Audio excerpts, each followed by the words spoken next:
6 subjekte në Vlorë janë evidentuar deri më tani që kanë patur në ambientet e tyre dhe kanë tregtuar për klientët pulë me salmonel pas një kontrolli që AKU ka kryer në këtë qytet. Subjektet që kanë patur sasi të konsiderueshme të pulave me salmonel kanë qenë markete, por nuk kanë munguar as restorante, të cilat për klientët janë hallka e fundit të konsumimit të produkteve.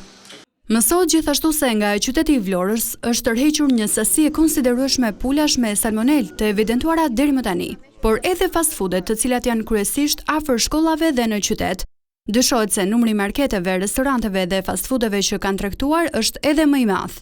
Sipas burimeve ka dyshime se pas daljes së lajmit, shumë subjekte private në Vlorë kanë larguar gjithë sasinë e pulës që kanë patur, pavarësisht nëse ka qenë ose jo me salmonel, për t'i shpëtuar kontrolleve. Ndërkohë konfirmohet se kontrollet do të vijojnë.